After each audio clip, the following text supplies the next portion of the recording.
नमस्कार भाइयों, स्वागत है आपका अपना ही यूट्यूब चैनल टुडे एग्जाम पर। दोस्तों, जैसा कि हम लोग रेलवे के विभिन्न एग्जाम हेतु जो 30 वीडियो की सीरीज देख रहे हैं, उनकी आज हम 15वीं क्लास को वॉच करेंगे। इससे पहले हमने 14 क्लास और जो बच्चे पीडीएफ बाय किए हैं उनको पीडीएफ भी दी गई है। आशा करते हैं कि आप देखे समझे होंगे और अपने तैयारी को सही दिशा में ले जा रहे होंगे। देखिए, ये क्लास रेलवे के विभिन्न एग्जाम पर एप्लीकेबल होते हैं। जैसा कि आप सभी को पता है कि इसमें मैं रेलवे का कंटेंट रखता हूँ, है ना। चलिए शुरू करते हैं आज का ये क्लास। इससे पहले आप सभी को पता होगा कि हमारी ई बुक जिसका नाम पैरासीटामोल 500 है, जो एसएससी के एग्जाम में धूम मचाए, आगे भी मचाते रहेंगे, तो आप लोग ले सकते हैं। इसके अलावा एसएससी के लिए S30 है। अभी जो आप रेलवे का सीरीज देख रहे हैं ये 30 सीरीज है। इसके अलावा बिहार एसएससी का 40 क्लास सोल्यूशन के साथ। इनके अलावा कल से जो है आपका CGL और CHSL के लिए टीयर 2 के लिए क्लास स्टार्ट हो रही है। तो ऐसा नहीं कि जिनको टीयर 2 देना है वही देखेंगे। मैंने इस हिसाब से क्लास में कंटेंट रखना है, बाद बाकी एसएससी के सभी एग्जाम के लिए एप्लीकेबल होगी, क्योंकि आप जानते हो कि एट अ टाइम मैं एक ही एसएससी का सीरीज चलाता हूँ और उसी में सभी एग्जाम को लपेटता हूँ। ठीक है, तो इस बार मेंस नाम दिया गया है, तो मेंस में थोड़ा जो है और भी डिटेल में क्वेश्चन रहेंगे। तो आप जो है अच्छे से कीजिएगा। जिनको देना हो वो भी देखेंगे, जिनको नहीं देना हो आगे के लिए देखेंगे। भैया आज न कल तो ऑफिसर बनना ही है आपको, क्योंकि आप टुडे एग्जाम पे हो। चलिए शुरू करते हैं आज के क्लास। देखिए भैया, ये है आपका मोबाइल नंबर। कोई सा भी कंटेंट खरीदना हो इस व्हाट्सअप मैसेज कीजिएगा इस नंबर पर, या फिर डिस्क्रिप्शन में लिंक है, लिंक क्लिक करके भी व्हाट्सअप पर जाएंगे, वहाँ से कंटेंट को बाय करेंगे। एक एक बात को ध्यान से सुनिएगा, है ना, और हड़बड़ाइएगा नहीं कि 5 मिनट में सब कुछ मिल जाएगा। आराम से पढ़िए, हम पढ़ाने आए हैं, पढ़िए। देखिए, रात को 11:15 करीब हो रहे हैं और मैं आपको पढ़ा रहा हूँ। तो मैं बूढ़ा आदमी, है ना, इतना कर सकता हूँ, तो आप भी कर सकते हो भाई। देखिए, CuSO4 को Fe लोहा के साथ अभिक्रिया करने पर बनने वाला नया प्रोडक्ट क्या होगा। सबसे पहले SO4 जो होता है ना, इसको अपन सल्फेट पढ़ते हैं, और जो भी तत्व यहाँ पे जैसे Ca लगा होता तो कैल्शियम सल्फेट पढ़ते हैं। यहाँ पे Cu है, कॉपर सल्फेट पढ़ते हैं। जो 8 सेक्टर से हैं उनको तकलीफ होती है, ठीक है। तो CuSO4 जो है ये कॉपर सल्फेट है, Fe फेरस है। इन दोनों को जब आप अभिक्रिया कराओगे तो बनने वाला जो प्रोडक्ट है ये FeSO4 है और Cu अलग हो जाएगा। ये कैसे होता है अभी तक कुछ भी समझ में नहीं आया होगा। देखिए, इस रिएक्शन का नाम है डिस्प्लेसमेंट रिएक्शन। डिस्प्लेसमेंट रिएक्शन का मतलब होता है कि एक यौगिक में से कमजोर तत्व को बाहर निकाल के पटक देता है, फेंक देता है बाहर, और खुद का जो है यौगिक बना लेता है। ऐसा क्यों होता है मैं अभी बताता हूं, पहले इस अभिक्रिया को समझ लेंगे। जो चीज ऊपर में लैंग्वेज में लिखा था सेम चीज यहाँ पे रिएक्टिव फॉर्म में लिखा गया है। CuSO4 यानी कॉपर सल्फेट को जब अपन फेरस से अभिक्रिया कराएंगे तो फेरस सल्फेट बन जाता है और कॉपर जो है इस यौगिक से निकल के बाहर हो जाती है। अब यौगिक किसे कहते हैं ये तो आपने पढ़ाई होगा, इसे तो हम हिंदी में भी पढ़ते हैं भाई। रूढ़ यौगिक योग रोड पढ़ते हैं ना भाई व्याकरण में। तो यौगिक का मतलब अकेला नहीं होता है, ये एक फुल फ्लेज में मिक्स मैंने बना हुआ है, एक से अधिक तत्वों का संयोजन होता है।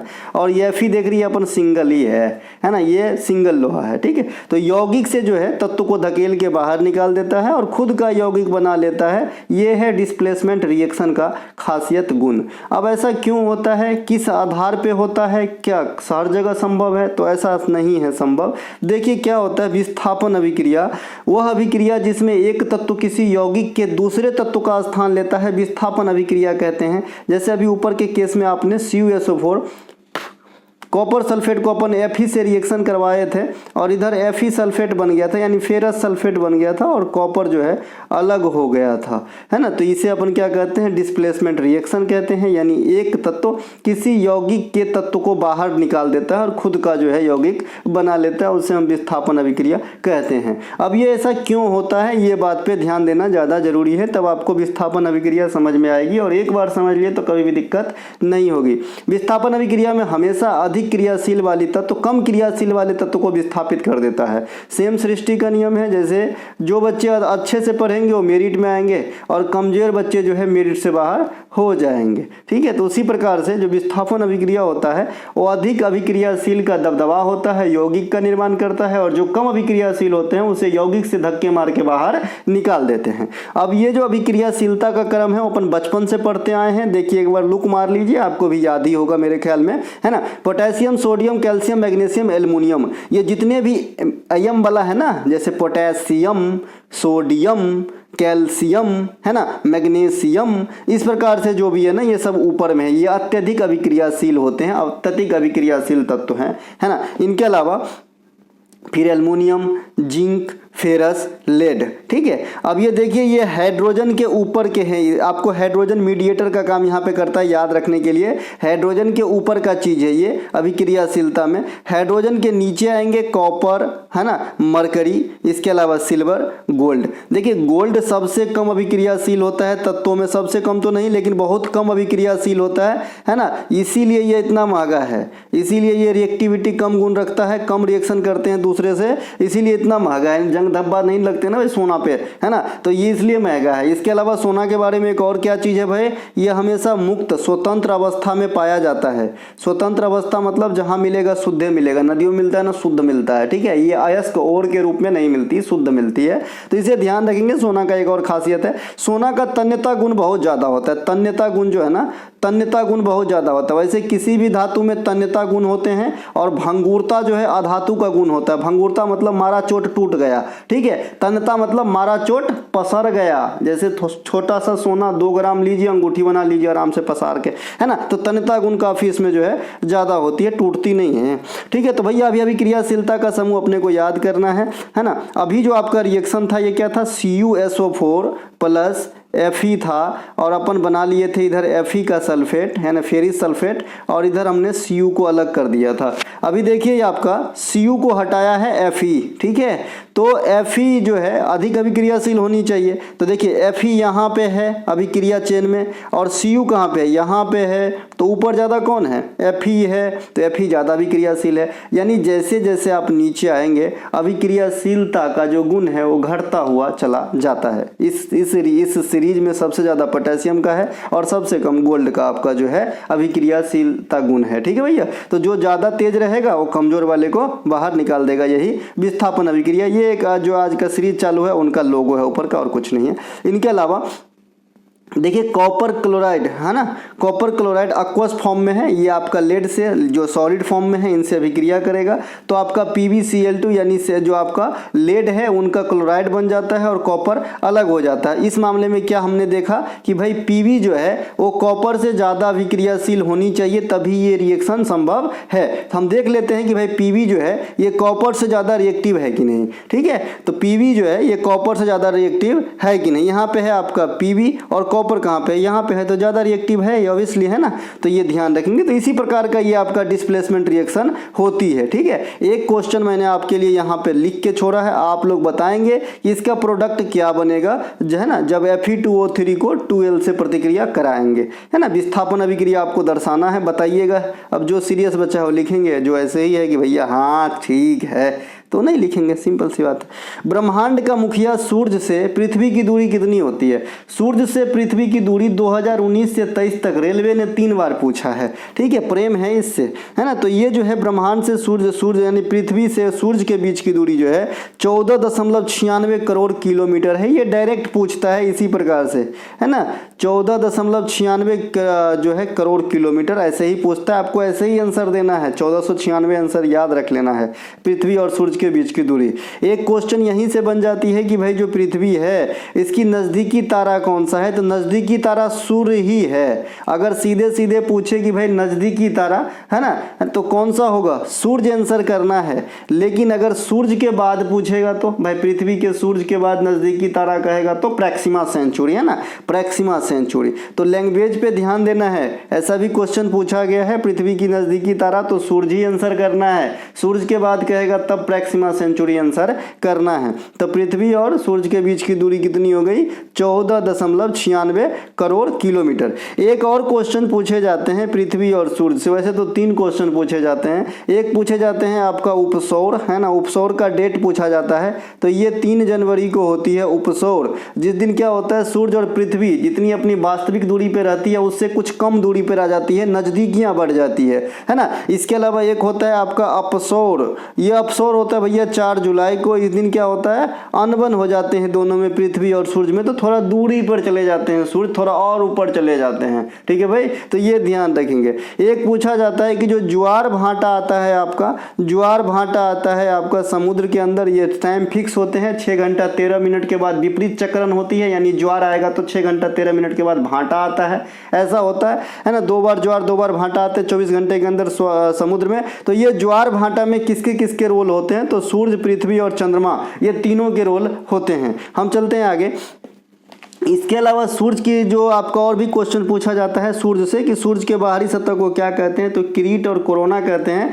सूर्य से क्वेश्चन और पूछा जाता है कि इसमें सूर्य का जो है ऊर्जा का स्रोत क्या है, तो संलयन अभिक्रिया होता है सूर्य के अंदर और यही हमें ऊर्जा प्रदान करता है। एक क्वेश्चन आता है कि सूर्य के द्वारा पृथ्वी किस विधि से गर्म होती है, तो विकिरण के विधि से गर्म होती है सूर्य से पृथ्वी, तो ये बात भी आपको ध्यान रखना है। हम चलते हैं आगे।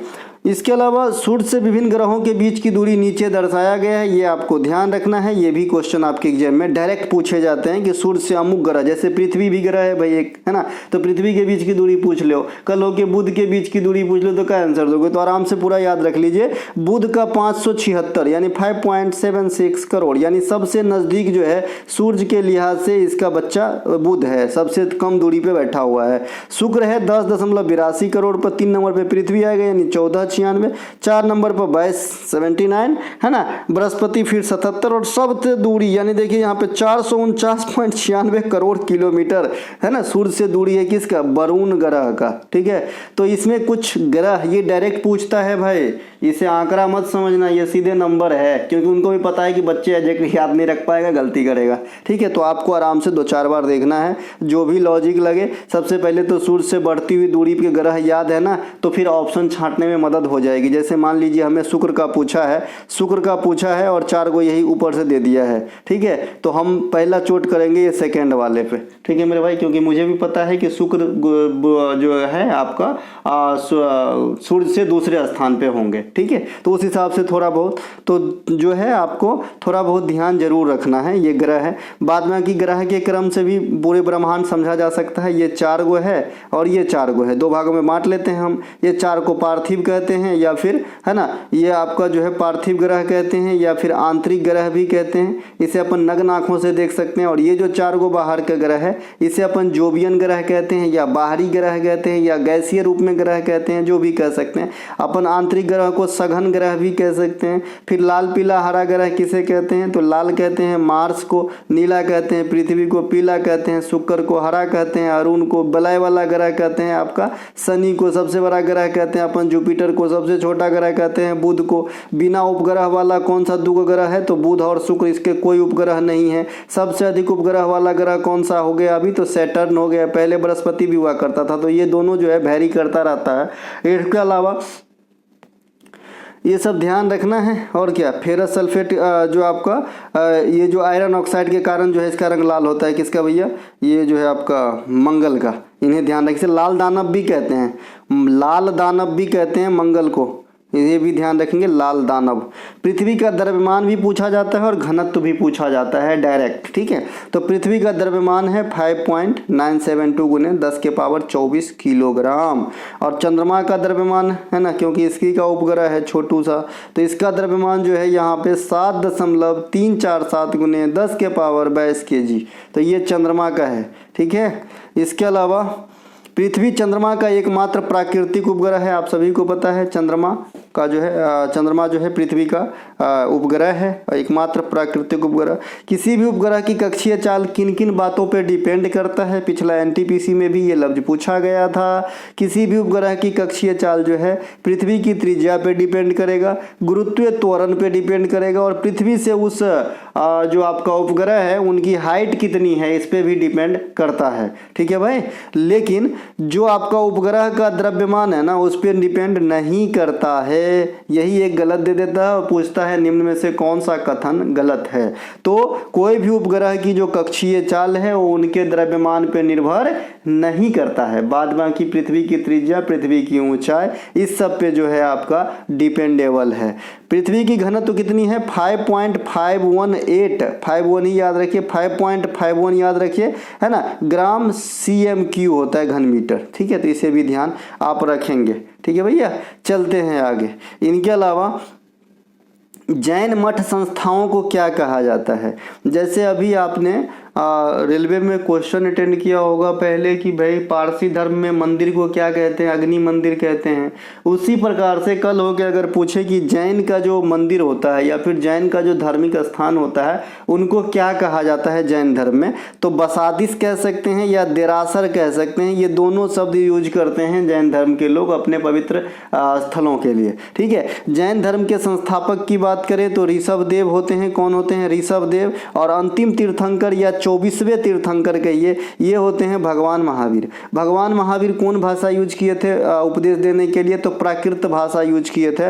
वर्धमान, देखिए महावीर साहब का ना पहले वर्धमान नाम हुआ करता था, यानी ये भी ध्यान रखेंगे। और जो गौतम बुद्ध था उनका नाम क्या था, आप लोग कमेंट कीजिएगा।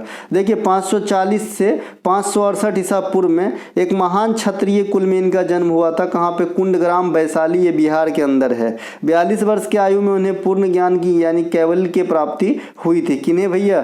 भगवान महावीर की बात हो रही है। और भगवान महावीर को जो ज्ञान की प्राप्ति हुई थी वो ऋजुपालका नदी के किनारे हुई थी। और जो महात्मा बुद्ध को ज्ञान की प्राप्ति हुई थी वो निरंजना या फल्गु नदी के किनारे हुई थी। यहाँ से भी रेलवे क्वेश्चन पूछता है, पता नहीं क्यों पूछता है। इनके अलावा जनगणना 2011 के अनुसार एक क्वेश्चन एसएससी ने पूछा था हाल फिलहाल 2-3 महीना पहले जो एग्जाम हुआ कि भैया जनगणना 2011 के अनुसार सबसे अधिक जो मतलब छोटे छोटे तबके हैं जिनके तादाद कम है इंडिया में, जैसे बौद्ध हो गए, जैन हो गए या फिर अन्य समुदाय हो गए, तो उनमें पूछा गया था कि जैन समुदाय के लोग सबसे अधिक जो है कहाँ निवास करते हैं अकॉर्डिंग टू 2011। तो मुंबई में निवास करते हैं, महाराष्ट्र में निवास करते हैं सबसे ज़्यादा जैन समुदाय के लोग। वैसे निवास करना चाहिए गुजरात में, लेकिन आपको सबको पता है कि इनका मुख्य पैसा क्या होता है? बिजनेस, व्यापार, बड़े बड़े कॉर्पोरेट, सोना चांदी की दुकान सब इन्हीं के होते हैं, है ना। तो मुंबई तो आप जानते ही है बिजनेस हब है, तो यहाँ पे जो है अधिकांश गुजराती की बड़े बड़े दुकान मिलेंगे आपको। इनके अलावा 2011 में कुल जनसंख्या 121.9 करोड़ 121 करोड़ था।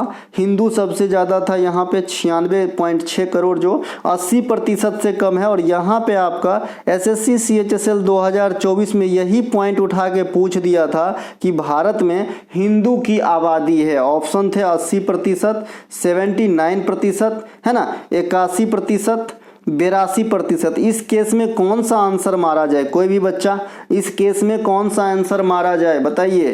तो इस केस में जो है जो ज़्यादा नज़दीकी है, तो ज़्यादा नज़दीक 80 है न कि 79 है। देख लो भाई, 79 में 0.8 का डिफरेंस होगा, 80 में 0.2 का डिफरेंस होगा, तो ज़्यादा नज़दीक कौन हो गया?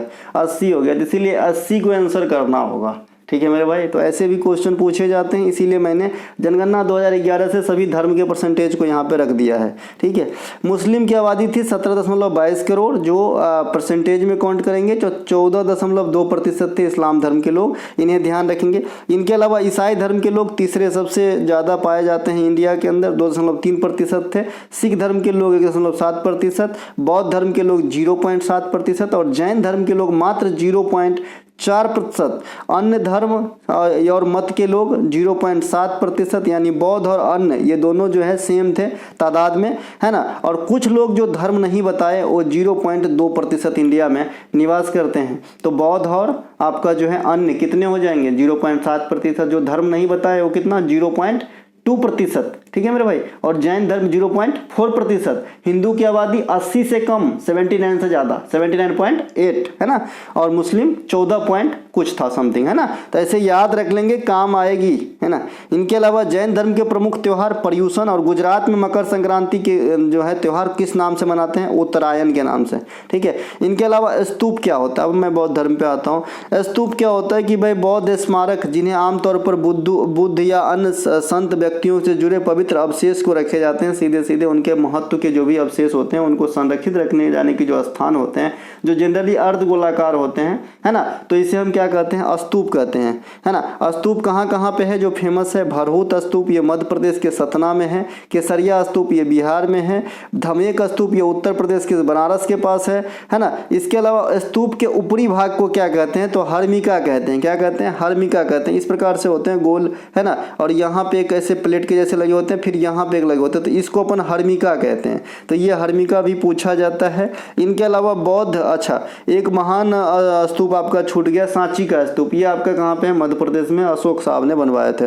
बौद्ध धर्म के संस्थापक महात्मा बुद्ध, इनकी जन्म कहाँ पे हुई थी, लुम्बिनी के अंदर, है ना। मृत्यु कहाँ पे हुई थी, कुशीनगर के अंदर। अंतिम उपदेश कहाँ पे दिए थे, कुशीनगर के अंदर। अब भाई जहाँ पे मृत्यु हुई वहीं पे अपने अंतिम प्रवचन दिए होंगे, सिंपल सी बात है। लेकिन रेलवे क्वेश्चन और पूछता है कि जब बुद्ध ने अपना प्राण त्यागे तो किसके संरक्षण में थे, तो मैंने पहले भी आपको बता रखा है, मल्लों के संरक्षण में, है ना, मल्लों के संरक्षण में, ठीक है। जो आपका महाजनपद हुआ करता था उनमें एक मल्ल भी था, तो ये जो मल्लों के संरक्षण में थे आपका महात्मा बुद्ध कुशीनारा में, तो वहीं पे उनकी मृत्यु हो गई थी। इनके अलावा सबसे पहला उपदेश कहाँ पे दिए थे, सारनाथ के अंदर दिए थे, इन्हें भी ध्यान रख लेंगे। इनके अलावा महात्मा बुद्ध के गृह त्यागने को घटना को क्या कहते हैं, महाभिनिष्क्रमण कहते हैं। प्रथम उपदेश जो दिए थे उन्हें धर्म चक्र प्रवर्तन कहते हैं। महात्मा बुद्ध पाली भाषा में इस्तेमाल किए थे उपदेश देने के लिए। तथा मृत्यु को क्या कहते हैं, महापरिनिर्वाण की संज्ञा दी गई है।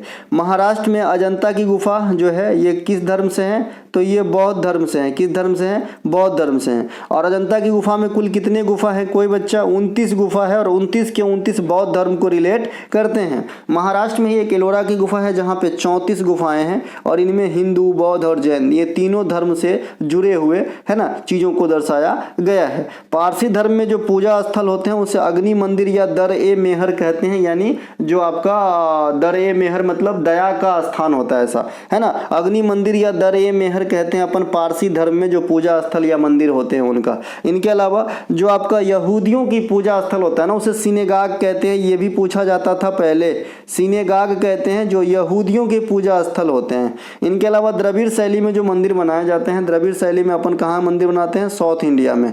और नागर शैली में अपन कहाँ बनाते हैं, नॉर्थ इंडिया में, ठीक है। द्रविड़ शैली और आपका जो है नागर शैली। तो भैया ये नागर शैली चलेंगे नॉर्थ इंडिया के लिए, साउथ इंडिया के लिए चलेंगे द्रविड़ शैली। द्रविड़ शैली में गोपुरम जो एक लंबा गलियारा होता है, ये विशेष अट्रैक्शन होता है इस शैली में बने हुए या बनाए गए मंदिरों की। इनके अलावा निम्नलिखित में से कौन सा एक सुमेलित नहीं है, आर्माकोंडा ये पूर्वी घाट, इलायची पहाड़ी पश्चिमी घाट, मिसमी पहाड़ी असम, नामचा बरवा अरुणाचल प्रदेश, इसमें सब सुमेलित है छोड़ के सी नंबर। सी नंबर जो मिसमी पहाड़ी है ये असम में स्थित नहीं है। बाद बाकी आर्माकोंडा ये पूर्वी घाटी में है। पूर्वी घाटी में आप अर्कू घाटी रख लेंगे, ये काफ़ी पूछा जाता है, अर्कू घाटी जिसमें अपन जिंदगरहा पर्वत को देखते हैं। किसे देखते हैं, जिंदगरहा पर्वत को देखते हैं। और ये जिंदगरहा पर्वत वर्तमान में जो आपका ईस्टर्न साइड है, ईस्टर्न घाट है, वो यहाँ की सबसे जो है ऊंची पर्वत मानी जाती है, ऊंची चोटी मानी जाती है, ठीक है। इनके अलावा इलायची पहाड़ ये कार्डेमम हिल जो है ये पश्चिमी घाट अन्नामलाई में स्थित है जो केरल में है। मिसमी पहाड़ ये आपका असम में नहीं अरुणाचल प्रदेश में होगा। और नामचा बरवा अरुणाचल प्रदेश के सुदूर पूर्व में स्थित है। तो यहाँ पे right answer option number C हो जाएगा। मिसमी पहाड़ी का मिसमैच कर दिया गया है असम के साथ। इनके अलावा मिसमी तथा डफला ये जनजाति के नाम पे पहाड़ी है जो आपका अरुणाचल प्रदेश में स्थित है। इसी प्रकार से गारो खासी जयंतिया भी पूछा जाता है। गारो खासी जयंतिया ये तीनों पहाड़ी भी आपसे पूछा जाता है। ये आपका कहाँ पे है, मेघालय के अंदर है, इन्हें भी ध्यान रख लेंगे। मीजो पहाड़ी जिसे लुसाई पहाड़ी भी कहते हैं, ये कहाँ पे है, त्रिपुरा और मिजोरम में कंबाइंड रूप से पाई जाती है। मीजो पहाड़ी जिसे लुसाई पहाड़ी भी कहा जाता है। विंध्य पर्वतमाला की सबसे ऊंची चोटी को क्या कहते हैं, ये गुडविल शिखर कहते हैं। क्या कहते हैं, यहाँ पे थोड़ा मिसप्रिंट है, मैं आपको सही करके दे दूंगा, कोई दिक्कत नहीं, गलत टाइप कर दिया है। शिखर है ना, शिखर है ना, पहले एगो शिखर गुटका आता था, बच्चे में थे तब आता था, अभी भी आता है पता नहीं।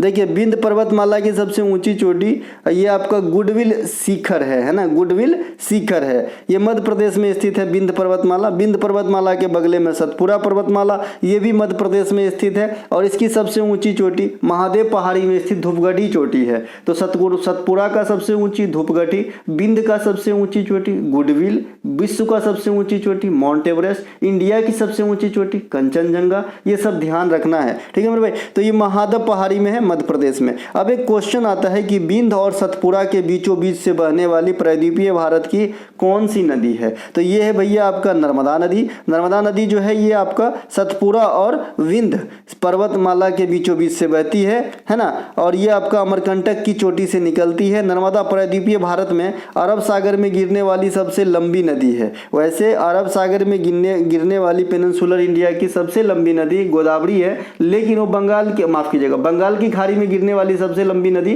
गोदावरी है। वैसे ओवरऑल भी अगर आपसे पूछे भाई पेनिनसुलर इंडिया की सबसे लंबी नदी, तो गोदावरी आंसर देना है। लेकिन अगर क्लू लगा के आपसे पूछे कि भाई अरब सागर में गिरने वाली गोदावरी, अरब सागर में गिरने वाली पेनिनसुलर इंडिया की सबसे लंबी नदी, तब आपका नर्मदा आंसर देना है। समझे कि ना समझे? देखिए गोदावरी नदी जो है ये आपका बंगाल की खाड़ी में गिरती है, तो इससे दो आंसर निकलता है कि भाई पेनिनसुलर इंडिया की सबसे लंबी नदी तो गोदावरी, दक्षिणी गंगा तो गोदावरी, तो दो आंसर यहाँ से निकला। लेकिन अगर आपसे पूछे कि भाई पेनिनसुलर इंडिया की सबसे लंबी नदी जो अरब सागर में गिरती है, तो आपका नर्मदा आंसर हो जाएगा। कार्बी आंगलोंग पहाड़ी असम राज्य में है। विश्व प्रसिद्ध माजुली द्वीप जो सबसे बड़ी नदी द्वीप है, यह भी कहाँ पे है? असम में है, ब्रह्मपुत्रा के अंदर। नंगा पर्वत जिसे दिमीर पर्वत भी कहा जाता है, ये कहाँ पे है? कश्मीर के पास है, जहाँ पे पाकिस्तान का अधिकार है, तो यहाँ पे ये दिमीर पर्वत पाया जाता है। नामचा बरवा यह कहाँ पे है? अरुणाचल प्रदेश में है। कहाँ पे भाई? अरुणाचल प्रदेश में है नमचा बरवा, इसे ध्यान रखेंगे। अरुणाचल प्रदेश में है इंडिया के सबसे पूर्वोत्तर साइट जिसे अपन क्या कहते हैं? किबुथु। ये किबुथु कहाँ पे है? अरुणाचल प्रदेश के अंदर स्थित है। भारत में सबसे पहले सूर्योदय कहाँ पे होगा? अरुणाचल प्रदेश के अंदर ही होगा। सूर्योदय का देश किसे कहा जाता है? रेलवे बहुत पूछता था पहले, जापान। और जापान को एक और नाम दिया गया है निप्पन, है ना, निप्पन, इसे भी ध्यान रखेंगे। एक निप्पो बैटरी आता था पहले, NIPPO, निप्पो बैटरी क्या पुराने दिन थे। इनके अलावा नंदा देवी तथा कामेत पर्वत कुमाऊं हिमालय के अंतर्गत आती है, उत्तराखंड रीजन में पड़ेगा। इनके अलावा बेंजीन का अपवर्तनांक कितना होता है? सबसे पहले बेंजीन का स्ट्रक्चर भी आप लोगों से पूछ देता है एग्जामिनर। इस प्रकार से होते हैं, 6 होते हैं, ये 6 है ना। और जिसमें कितने डबल बॉन्ड होते हैं? तो 3 डबल बॉन्ड होते हैं, यानी एक घर छोड़ के एक जगह डबल बॉन्ड होते हैं। यहाँ पे जो है ऐसा होता है आपका क्या? बेंजीन। मैंने सुझाया है सिर्फ ये कॉर्नर दिखाने के लिए कि भाई 6 भुजा होना चाहिए, 1 2 3 4 5 6, और एक घर छोड़ के एक एक डबल बॉन्ड होते हैं, है ना। ये आपका बेंजीन का स्ट्रक्चर है, इसे ध्यान रखेंगे, खटकोन के जैसा। तो बेंजीन का अपवर्तनांक जो है 1.5 होती है। अपवर्तनांक जो निकालते हैं ये C/V निकालते हैं, n का वैल्यू, है ना। C क्या है? प्रकाश की चाल है, जो निर्वात में सबसे मैक्सिमम होती है। तो निर्वात में प्रकाश की चाल ली जाती है 3 × 10⁸ मीटर प्रति सेकेंड, और नीचे जिस माध्यम से आपको प्रकाश गुजार रहे हो उसकी जो है स्पीड मतलब देना है ये मान, है ना। और आप फिर निकालेंगे क्या? अपवर्तनांक निकालेंगे। तो बेंजीन का अपवर्तनांक कितना होता है? 1.5 होता है। कितना होता है भैया? 1.5 होता है। बर्फ का अपवर्तनांक कितना होगा? 1.31 होता है। ये डायरेक्ट पूछता है, डायरेक्ट याद रखना है। जैसे अभी आपने ऊपर में ब्रह्मांड वाला आंकड़ा देखा था, वैसे ही यहाँ पे है। पानी का अपवर्तनांक 1.33 है। तो अगर कल होके क्वेश्चन पूछे कि बर्फ और पानी में किसका अपवर्तनांक ज्यादा होता है, तो क्या बताओगे, है ना। बर्फ और पानी में किसका अपवर्तनांक ज्यादा होता है? तो पानी का होता है, बर्फ का कम होता है अपवर्तनांक। अच्छा, बर्फ का जमना कौन सा परिवर्तन है? आप लोग दिमाग में सोचिएगा, क्योंकि रासायनिक परिवर्तन और भौतिक परिवर्तन में क्या बेसिकली डिफरेंस है कि भाई ऐसा परिवर्तन जो एक बार होने के बाद पुनः जो है प्राइमरी स्टेट में लौट सके, उसे हम भौतिक परिवर्तन कहते हैं। जैसे बर्फ का जमना, बर्फ जम जाएगा फिर पानी हो जाएगा। लेकिन अगर पेट्रोल जल गया तो क्या फिर पेट्रोल बन जाएगा? तो वो क्या हो जाएगा? रासायनिक परिवर्तन। ठीक है मेरे भाई, तो ऐसे ध्यान रख लेंगे। तो बर्फ का अपवर्तनांक कितना होता है? 1.31, और पानी का 1.33। किरासन तेल का अपवर्तनांक 1.44। सोडियम को किरासन तेल में डुबा कर रखा जाता है, क्यों? क्योंकि ऑक्सीजन रिएक्टिव होता है, फास्ट है, ऑक्सीजन से रिएक्शन न कर ले और जल ना जाए, इसीलिए क्या होता है? किरोसिन के तेल में उसे डुबा के रखते हैं। सोडियम चाकू से कटने योग्य धातु है। पूछा जाता है डायरेक्ट कि कौन से धातु को अपन चाकू से काट सकते हैं, तो सोडियम आंसर होता है। सोडियम का जो Na शब्द है ना, ये लैटिन भाषा के शब्द नेट्रियम से लिया गया है ना। और एक आपने पोटेशियम का सूत्र K देखा होगा, पोटेशियम में P होना चाहिए लेकिन नहीं K है। क्यों? क्योंकि ये कैलियम से लिया गया है ना, लैटिन भाषा के शब्द कैलियम से। इनके अलावा तारपीन का तेल का अपवर्तनांक पूछा जाता है, 1.47 होता है। कितना होता है? 1.47 होता है। खनिज नमक, खनिज नमक मतलब भैया सेंधा नमक, सेंधा नमक है ना, पथरीली नमक है ना, तो इनकी जो आपका अपवर्तनांक होता है 1.54 होता है। और ये RPF 2019 में आपको सेंधा नमक का क्वेश्चन पूछा गया था, जो बच्चे दिए होंगे समझ रहे होंगे। इनके अलावा कार्बन डाइऑक्साइड गैस का अपवर्तनांक ये 1.63 है, इन्हें ध्यान रखेंगे। एल्कोहल का अपवर्तनांक 1.36 होता है। ठीक है, तो एक चार्ट बनाएं और 5 बार पढ़ें, इस अपवर्तनांक को याद कर लें। अगर छेड़ता है क्वेश्चन तो 2 नंबर फिक्स। इनके अलावा प्रकाश का अपवर्तनांक है ना, कैसे निकालते हैं अपन, n बराबर c/v। मैंने अभी बताया c क्या है, निर्वात में प्रकाश की चाल है, और v क्या है, वो माध्यम जहाँ से आप उसे गुजार रहे हो। इनके अलावा बेंजल्डिहाइड का रासायनिक सूत्र बहुधा पूछे जाते हैं आपके एग्जाम में। बेंजल्डिहाइड हो गया और आपका टोल्विन हो गया। टोल्विन का तो कम पूछा जाता है, लेकिन बेंजल्डिहाइड का बहुत ज़्यादा पूछा जाता है। ठीक है, अब ये बेंजल्डिहाइड क्या है, अभी आपने ऊपर में देखा था बेंजीन का स्ट्रक्चर कुछ इस प्रकार से है ना। इसमें से क्या होता है, बेंजीन का क्या होता है सूत्र, C6H6 होता है। ये जहाँ जहाँ कॉर्नर है यहाँ पे क्या एक एक हाइड्रोजन लगे होते हैं, और ये जो ये यहाँ पे ज्वाइंट है ना, तो ये क्या है, कार्बन को दर्शा रहा है। इसमें एक एक घर छोड़ के डबल बॉन्ड लगा दिया जाता है। तो इसके सूत्र होते हैं C6H6। इसमें से एक हाइड्रोजन को रिमूव करके इसके जगह पे आपका एल्डिहाइड फंक्शनल ग्रुप को अगर आप जोड़ देते हो तो बेंजल्डिहाइड हो जाता है। एल्डिहाइड का फंक्शनल ग्रुप पहले रेलवे क्लास में सारा फंक्शनल ग्रुप पढ़ा दिया हूं मैं, तो CHO होता है। ठीक है, अब मैंने कहा इसमें से एक हाइड्रोजन पहले रिमूव करो, तो क्या होता है भाई, C6H5 और जोड़ दीजिए CHO। अगर इसको पूरा काउंट करेंगे एक साथ तो कितना हो जाएगा, C7 को हो जाएगा, और हाइड्रोजन 6 का 6 हो जाएगा, और फिर O हो जाएगा, तो C7H6O। ये क्या हो जाएगा भैया, बेंजल्डिहाइड का सूत्र हो जाता है ना। जैसे मैंने आपको फंक्शनल ग्रुप किसमें ऐड होता है ये भी बताया हूं पहले या दूसरा क्लास में रेलवे की इसी सीरीज में। देखिए फंक्शनल ग्रुप हमेशा R में ऐड होता है, और ये R क्या होता है, एल्केन जो होता है ना, उसमें से एक हाइड्रोजन घटाने के बाद जो अवशेष बचते हैं उसे अपन R से इंडिकेट करते हैं। जैसे एल्केन का सबसे N का वैल्यू 1 रख लेंगे तो मीथेन आएगा CnH2n+2 में। भैया फिर से मिटा देते हैं यहाँ पे। देखिए एल्केन का क्या होता है, बेसिक सूत्र CnH2n+2 होता है।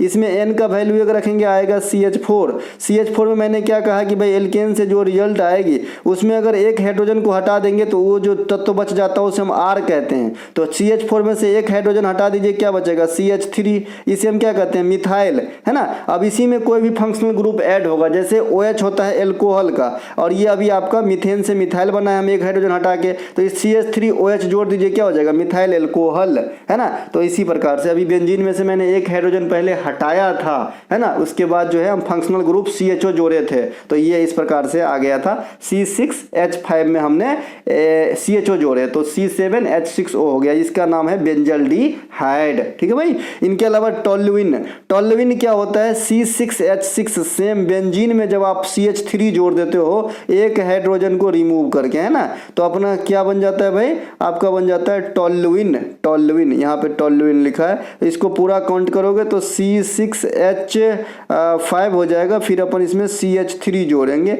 ऐड करेंगे तो C कितना हो गया, 7 को हो जाएगा। अब 5 3 8 हुआ जो है आपका हाइड्रोजन हो जाएगा, तो C7H8 क्या होता है, टोल्युइन का सूत्र हो जाती है। इनके अलावा ये इस प्रकार से होते हैं, अगर स्ट्रक्चर अपन टोल्युइन का खींचे ना तो इस प्रकार से होता है भाई, ये इस प्रकार से होता है, ये जो है आपका इस प्रकार से होता है। ठीक है, इसे ध्यान रखेंगे, वो बॉन्ड का ध्यान रखना पड़ेगा।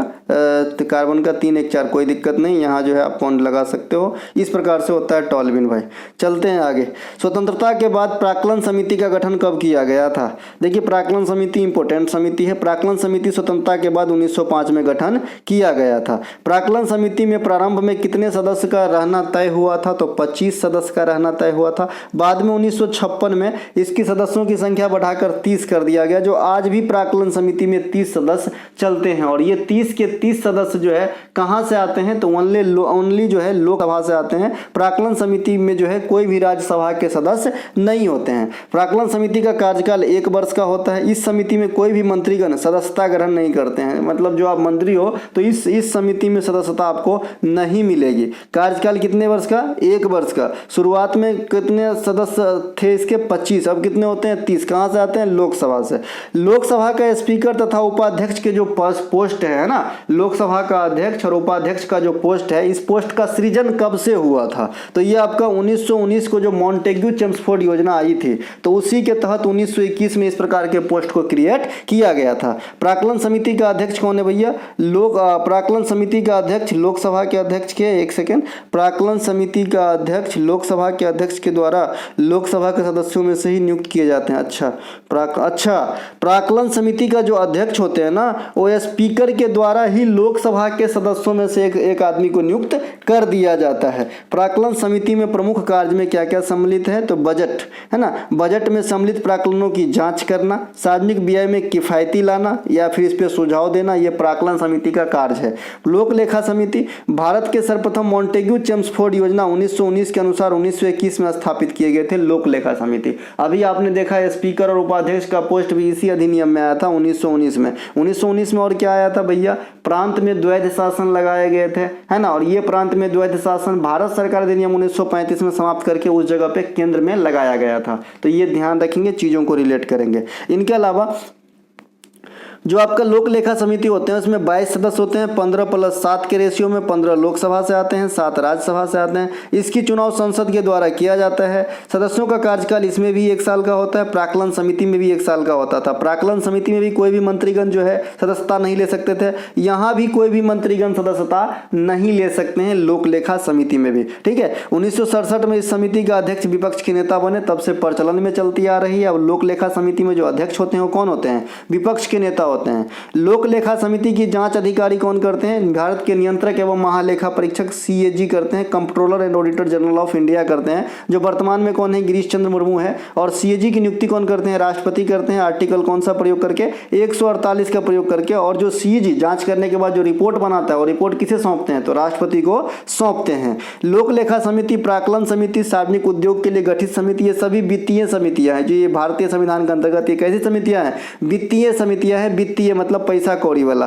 अनुसूचित जाति तथा अनुसूचित जनजाति कल्याण समिति में कुल कितने सदस्य होते हैं, तो 30 सदस्य होते हैं, जो 20 और 10 के रेशियो में है। महिला सशक्तिकरण समिति 1997 में गठित किए गए थे। इसमें 30 सदस्य होते हैं, 20 लोकसभा से और 10 राज्यसभा से। राष्ट्रीय महिला आयोग की रिपोर्ट पर विचार करने के लिए गठित किया गया था। कौन सा समिति, महिला सशक्तिकरण समिति में 30 को सदस्य होते हैं, 20 और 10। अनुसूचित जाति तथा अनुसूचित जनजाति कल्याण समिति, इनमें भी 30 सदस्य होते हैं, 20+10। प्राक्कलन में 30 होते हैं सिर्फ लोकसभा से, और लोक लेखा में 22 होते हैं, 15+7 के रेशियो में। तो ये समिति में सदस्य और उनके काम क्या है, उनकी बनावट क्या है, कार्यकाल कितने होते हैं, कौन सदस्यता ले सकते हैं, इसके बारे में हमने यहाँ पे जाना है। राष्ट्रीय महिला आयोग की स्थापना 92 में हुई थी। जयंती पटनायक मैडम पहले अध्यक्ष बनी थी, है ना। और राष्ट्रीय महिला आयोग अधिनियम 1990 में ही आया था, ये बात भी ध्यान रखेंगे। इसी के अनुसार 92 में जो है स्थापना हुआ था। 8 किलो द्रव्यमान की किसी वस्तु पर कोई सतत बल 2 सेकंड कार्य करता है। इस वस्तु की वेग को 4 मीटर प्रति सेकंड से खसकाकर 9 मीटर प्रति सेकंड तक बढ़ा देता है। लगाए गए बल का परिमाण क्या होगा, आप सभी जानते हैं कि बल का परिभाषा क्या होता है, F बराबर m है ना, F बराबर m है। यहाँ पे आंसर है 20 न्यूटन। कैसे आता है 20 न्यूटन, ये हम देखने की कोशिश करेंगे। सॉल्व करते हैं। यहाँ पे मास दे दिया है आपका 8 किलोग्राम, ये कोई 8 किलोग्राम का पिंड है, इस पे 2 सेकंड तक बल आरोपित किया गया है ना। और ये बल आरोपित करने के बाद जो इसकी मतलब शुरुआती चाल थी वो 4 मीटर प्रति सेकंड है, और बल जैसे ही 2 सेकंड तक आरोपित रहा तो ये बढ़ के हो गया 9 मीटर प्रति सेकंड तक, है ना। मैंने अभी इससे 1-2 दिन पहले ही मैंने आपको पूरा डिटेल में इस प्रकार की एक न्यूमेरिकल सॉल्व कराया था, आप लोग देखोगे तब ना जी। अभी तक उसमें 500 या 600 व्यू है, 3 दिन हो गए। मत देखो, हमरा का लोगे, हमरा कुछ नहीं लोगे, हम अपना काम बखूबी कर रहे हैं, आपका काम आपको करना ही होगा, ठीक है मेरे भाई, है ना। छोटा चैनल देखिए, आधा भी नहीं देखता, जहाँ पे 3-3, 4-4 लाख व्यू आता है वहाँ देखते हैं, ताकि उसमें जो है थोड़ा बहुत मजा भी तो आता रहेगा। ये कौन है रे कलुआ, ये कौन है कलुआ, ID नाम है, कितना अच्छा नाम है। तो थोड़ा बहुत गपशप होनी चाहिए पढ़ाई में, तभी मजा आता है ना, सिर्फ पढ़ाई में मजा नहीं आता है। यही जमाना, इसे कलयुग बोला गया है, ठीक है मेरे भाई, ठीक है, कोई बात नहीं।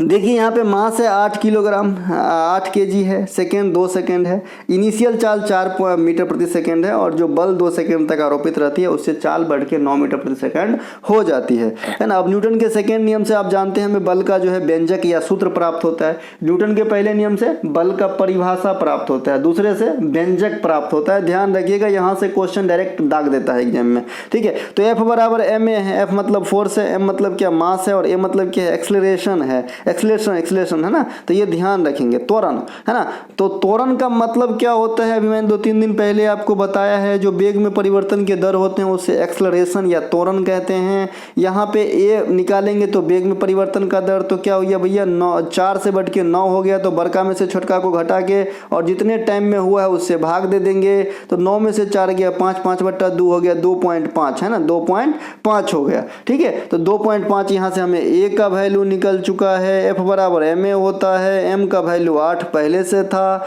और a का वैल्यू 2.5, तो 8 गुने 2.5, 8 दूनी की 16, 4 20 हो जाएगा। बल को अपन न्यूटन में मात्रक बनाते हैं तो 20 न्यूटन आपका आंसर हो जाएगा। तो F बराबर ma में रखा गया है और कुछ नहीं किया गया है। अब आते हैं गति के नियम को समझते हैं। न्यूटन के गति के नियम 1687 में दिया गया था और न्यूटन साहब ने अपनी इस गति को नियम का उनका एक खास पुस्तक था प्रिंसिपिया, इस प्रिंसिपिया में प्रकाशित किए थे। इस बार के जो आपका CGL का एग्जाम हुआ था 2024 में प्रे में, इसमें प्रिंसिपिया पुस्तक पूछे गए हैं। ठीक है, इनके अलावा गति का प्रथम नियम गैलीलियो का नियम या जड़त्व का नियम भी कहा जाता है। तो एक ही नियम के कई सारे नियम है, मतलब नाम है। गति का प्रथम नियम को गैलीलियो का नियम भी कहते हैं, गैलीलियो भी वैज्ञानिक थे भाई, दूरबीन वगैरह जो है किए हैं। इनके अलावा जड़त्व का नियम है ना, तो ये सब आपका एक ही नियम को कहा जाता है। कोई भी पिंड गत्यावस्था या विरामावस्था में तब तक बना रहना चाहता है जब तक उस पर कोई बाहरी बल कार्य ना करे। 9th क्लास में रटाए थे गुरुजी, आज भी वही फॉर्मूला याद है। ठीक है मेरे भाई, कि भाई कोई भी पिंड जो है अपने में मगन रहना चाहता है जब तक उस पर कोई हस्तक्षेप ना हो। ठीक है, तो गति का प्रथम नियम कहा जाता है। इसे ही गैलीलियो का नियम कहते हैं और इसे ही जड़ता का नियम या जड़त्व का नियम भी कहते हैं।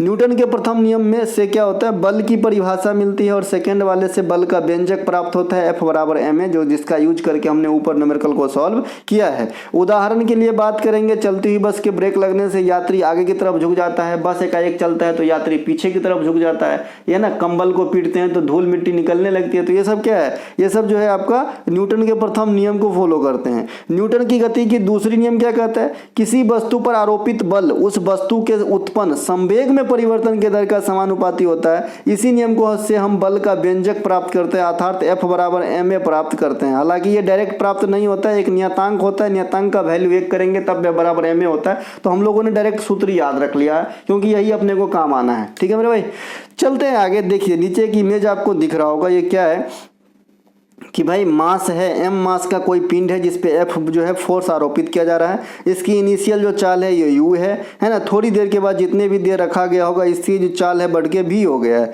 तो इसके अपन आरोपित बल है ना प्रोपोर्शनल संवेग में परिवर्तन की दर, तो F यहाँ पे जो है आपके यहाँ पे समानुपाती का साइन है, मास गुने वेलोसिटी करेंगे, संवेग होता है, संवेग का अंतर बट्टा टाइम है ना। तो जो आपका संवेग के परिवर्तन का दर दिखाना है ना, तो संवेग में परिवर्तन बट्टा टाइम, तो मास गुने वेलोसिटी क्या होता है, संवेग होता है। अब v का वैल्यू हमेशा यहाँ पे बड़ा होगा क्योंकि ये लास्ट चाल है, बल से बढ़ा ही होगा है ना। तो ये जो है mv माइनस mu करते हैं और t से भाग देते हैं, तो ये संवेग में परिवर्तन हो गया है ना। अब यहाँ पे F बराबर m, इसमें अपन जो है कॉमन ले लिए m लेके, तो v minus you by T, और इसका वैल्यू क्या होता है, v minus you by T का a होता है। अभी आपने ऊपर में देखा था न्यूमेरिकल सॉल्व करते हुए, last velocity minus first velocity बट्टा टाइम क्या होता है, एक्सलरेशन, त्वरण। ठीक है, तो m अब इसके जगह पे हम a लिख सकते हैं, तो ma हो जाएगा F बराबर ma, F समानुपाती m है, समानुपाती का साइन हटाएंगे F बराबर ma हो जाएगा। ठीक है मेरे भाई, तो F बराबर ma होता है। बल कैसा राशि है, सदिश राशि है तथा इसका मात्रा क्या होता है, न्यूटन होता है, इसीलिए आंसर कितना आया था, 20 न्यूटन आया था है ना।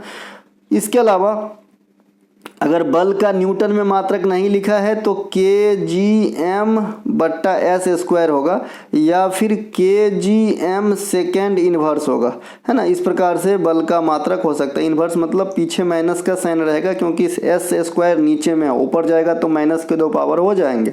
1 न्यूटन बराबर 10 के पावर 5 डायन होते हैं। इनके अलावा न्यूटन का तीसरा नियम क्या कहता है, प्रत्येक क्रिया के विपरीत प्रतिक्रिया होती है। जैसे रॉकेट का जो है आपका उड़ना, नाव से कूदने पे नाव का पीछे हट जाना, ये सब क्या होता है, प्रत्येक क्रिया के विपरीत प्रतिक्रिया हो रही। बंदूक चलाते समय झटका महसूस होना। इसके अलावा घर्षण बल हमेशा किस दिशा में लगती है, विपरीत दिशा में लगती है। साइकिल चलाते समय इनिशियल में ज़्यादा बल लगती है, किस कारण से, घर्षण के कारण से। ठीक है, घर्षण बल को लुब्रिकेंट के सहायता से क्या करते हैं, कम किया जाता है। जो आपका बॉल बेरिंग में ग्रीस डाला जाता है, किस लिए भाई, घर्षण को कम करने के लिए। घर्षण बल का मान क्षेत्रफल पर निर्भर नहीं करते हुए सतहों की प्रकृति गति पर निर्भर करती है। घर्षण द्वारा किया गया कार्य का रूपांतरण तापीय ऊर्जा में रूप में हो जाती है। जैसे अपन बॉल बेरिंग से ग्रीस निकाल लो, फिर थोड़ा देर रोटेट करो, कैसा आग लगने जैसा हो जाता है, ठीक है। तो तापीय ऊर्जा होती है घर्षण के दौरान। घर्षण क्या करता है भैया, विपरीत दिशा में काम करता है और किसी ऑब्जेक्ट को रोकने का काम करता है, विरोध कर रहा होता है। घर्षण कितने प्रकार के होते हैं? 4 प्रकार के होते हैं। कल होके पूछे घर्षण कितने प्रकार के, तो 4 प्रकार के। कौन कौन से? स्टैटिक फ्रिक्शन होती है, स्थिर अवस्था में स्लाइडिंग फ्रिक्शन होती है, ऊपर से नीचे कोई ऑब्जेक्ट अगर लुढ़क रहा है तो इस पे स्लाइडिंग फ्रिक्शन कार्य करता है। रोलिंग फ्रिक्शन क्या होता है कि कोई भी जो है, जैसे आपने जो सपाट करते हैं ना मैदान को, क्रिकेट ग्राउंड को, वो देखे होंगे।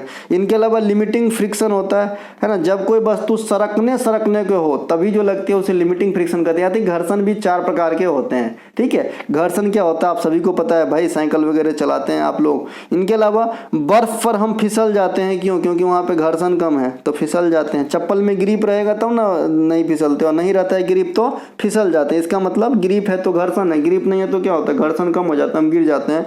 इनके अलावा हम बालू पर क्यों नहीं चल सकते? क्योंकि घर्षण बल अधिक है वहां पे बालू पे। पानी में भी सेम होता है, पानी में भी सेम रीजन होगा। इनके अलावा बॉल बेरिंग घर्षण को किस रूप में बदल देता है? रोलिंग फ्रिक्शन में बदल देता है। यदि किसी गतिमान वस्तु पर कोई बल आरोपित नहीं हो तो कुछ समय के बाद वह वस्तु अपने आप रुक जाता है। तो उसमें कौन भूत आता है? नहीं, उसमें कौन आता है? घर्षण आता है, विरोध कर रहा होता है, रुक रुक रुक रुक, फिर रुक जाता है। जैसे बॉल को मारते हैं अपन बैट्समैन, तो ऐसा बॉल तो चलते ही नहीं रहता है, कहीं ना कहीं जाकर रुक जाता है। किस कारण से? घर्षण के कारण से। 2 सतहों के बीच एकरूपता में असमानता के कारण से उत्पन्न क्या होता है? घर्षण उत्पन्न होता है। घर्षण कमजोर बल होता है, ध्यान रखिए। इनके अलावा पूर्ण प्रतिस्पर्धा के अंतर्गत किसी फॉर्म का संतुलन कब निर्धारित होगा? पूर्ण प्रतिस्पर्धा में मैंने आपको बताया था, है ना, जब सीमांत आय और सीमांत लागत के बराबर हो जाए तब, है ना। ऊपर की जो क्वेश्चन है उसको संतुष्ट करेगा, जब सीमांत आय और सीमांत लागत बराबर हो जाएगा तब। बाजार में संतुलन कीमत का निर्धारण सीमांत लागत और सीमांत राजस्व के बीच समानता के अनुसार किया जाता है ना। पूर्ण प्रतियोगी बाजार, अल्प अधिकार बाजार, पूर्ण अधिकार बाजार, एकाधिकार बाजार, क्रेताधिकार बाजार, विक्रेताधिकार बाजार, प्राथमिक बाजार, ये सब बाजार के फॉर्म है, इसे जरूर ध्यान रखिएगा, रेलवे को प्रिय है, ठीक है भाई। पूर्ण बाजार प्रतियोगिता में क्या होता है कि बड़े संख्या में खरीदने वाला और बड़े संख्या में बेचने वाले होते हैं। तो ऐसे बाजार में स्वाभाविक सी बात है कि जो दाम है स्थिरता को प्राप्त किए रहते हैं, जल्दी जल्दी दाम वेरी नहीं करता है, क्योंकि जो है बोलने वाला भी ज्यादा तो टांग खींचने वाला भी ज्यादा है, बेचने वाला भी ज्यादा है और खरीदने वाला भी ज्यादा है। अर्थव्यवस्था में एक ऐसी स्थिति जिसमें खरीदार तो एक हो परंतु बेचने वाला कई हो, इसे क्या कहते हैं? क्रेताधिकार बाजार कहते हैं। एक क्रेताधिकार बाजार कहते हैं, यानी ऐसे बाजार में क्रेता जो होता है यानी उपभोक्ता जो होता है उसकी मर्जी चलती है। एकाधिकार क्या होता है? एक विक्रेता परंतु अत्यधिक मात्रा में खरीदने वाला, इसे क्या कहते हैं? एकाधिकार, यानी उस बिजनेसमैन का ही अधिकार चलेगा, यानी उसका ही मनमर्जी चलते हैं ऐसे बाजार के अंदर। अल्पाधिकार क्या होता है? बड़े फॉर्म, कुछ बड़े फॉर्म तथा अत्यधिक मात्रा में उपभोक्ता, इसे हम क्या कहते हैं? अल्पाधिकार कहते हैं, है ना। इनके अलावा बाजार का नियम कौन दिए थे ये पूछा जाता है, जेबी शॉ ने दिए थे बाजार का नियम, ठीक है। जॉन बैप्टिस्ट शॉ, इस प्रकार से नाम है इनके। किताब थे ए ट्रीटाइज ऑन पॉलिटिकल इकोनॉमी में बाजार से संबंधित नियम का प्रतिपादन किए थे। इस नियम के अनुसार पूर्ति अपनी मांग स्वयं डिसाइड कर लेता है, यानी जो पूर्ति होता है ना वो अपना मांग क्रिएट कर लेता है। ये बाजार का नियम है, अर्थात जेबी शॉ का नियम है। मांग और पूर्ति का नियम अलग है। मांग का नियम खाली कहेगा तो आप एडम स्मिथ को आंसर लगा सकते हो, मांग और पूर्ति का कहेगा तो अल्फ्रेड मार्शल को आंसर लगाना है ना। और अल्फ्रेड मार्शल ने मांग और पूर्ति के नियम में क्या बताए थे कि भाई किसी भी वस्तु की जब कीमत बढ़ जाती है तो उसकी डिमांड घट जाती है और कीमत घट जाती है तो डिमांड बढ़ जाती है, लेकिन जो मांग अपनी पूर्ति अपनी मांग खुद डिसाइड कर लेती है, ये जेबी शॉ का कथन है ना। इनके अलावा निम्नलिखित में से कौन सा एक सुमेलित नहीं है? अधिवृक्क कार्टिसोल, थायराइड, कैल्सिटोनिन, है ना। इनके अलावा आवाज का उत्पन्न होना स्वर रज्जु, प्रोकैरियोटिक सेल, झिल्ली बंद कोशिका, इनमें से कौन सा सुमेलित नहीं है या कौन सा सुमेलित है, इस प्रकार को जो है आपको पहचानना है, ठीक है। देखिए प्रोकैरियोटिक सेल वाला जो है गलत है। प्रोकैरियोटिक सेल में झिल्ली बंद कोशिका नहीं होती है ना, मेम्ब्रेन बॉन्ड नहीं होती है ना। ये देखिए प्रोकैरियोटिक सेल में जीवाणु जो प्राकृतिक सेल होता है ना, सबसे पहले किस में पाया जाता है? तो नीलहरित शैवाल, जीवाणु यानी छोटे छोटे जो सूक्ष्म जीव होते हैं ना, इसमें इस प्रकार की सेल पाए जाते हैं, प्रोकैरियोटिक सेल। और मैंने कहा था ये हमेशा गरीब रहती है, इसके पास बहुत सारे चीज़ों का जो है कमी लगा रहता है, जिनमें मेम्ब्रेन बॉन्ड सेल भी है। मेम्ब्रेन बॉन्ड सेल में, मेम्ब्रेन मतलब झिल्ली, बॉन्ड मतलब आपका बंधक से रख लीजिएगा, यानी बंद रख लीजिएगा, सेल मतलब कोशिका होता है, तो झिल्ली बंद सेल है ना। अर्थात जो है इसे अपन केंद्रक भी बोल सकते हैं। अर्थात प्रोकैरियोटिक सेल में सीधे सीधे बोल रहा है कि केंद्रक नहीं होता है, तो सीधी सी बात है कि केंद्रक नहीं होती है। लेकिन यहाँ पे उपस्थिति के मामले में बोला गया था कि भाई इसमें होता है क्या, है ना। तो ये सब तो सही है, लेकिन प्रोकैरियोटिक सेल में झिल्ली बंद कोशिका नहीं होती है, इसीलिए यह आंसर लगाना पड़ा अपने को, ठीक है, क्योंकि अन्य तीन जो है होने के सेंस में सही है, ठीक है भाई, और ये जो है लास्ट वाला वो नहीं होने के सेंस में सही है, तो इसीलिए अपने को आंसर डी सिलेक्ट करना पड़ेगा इस क्वेश्चन के अंदर, ठीक है। देखिए केंद्रक जो होती है ना, इसकी खोज की अपन रॉबर्ट ब्राउन साहब ने 1831 में करा था। इसमें जो केंद्रक होता है ना, इसमें डीएनए पाया जाता है, और डीएनए केंद्रक के अलावा माइटोकॉन्ड्रिया में पाया जाता है, और ये माइटोकॉन्ड्रिया भी प्रोकैरियोटिक सेल में नहीं होता है। क्या होता है? नहीं होता है। माइटोकॉन्ड्रिया को अपन क्या कहते हैं? सेल का पावर हाउस कहते हैं। थायराइड ग्रंथि से कौन से हार्मोन निकलते हैं? तो कैल्सीटोनिन। अब ये नाम से स्पष्ट है कि ये कैल्शियम पे काम करता है, ये हड्डी बड्डी को ठीक ठाक करने में काम करता है आपका कौन सा? कैल्सीटोनिन। ये कहाँ से निकलती है? थायराइड ग्लैंड से निकलती है ना। इसके अलावा थायराइड के सी कोशिका से निकलती है ये आपका कैल्सीटोनिन।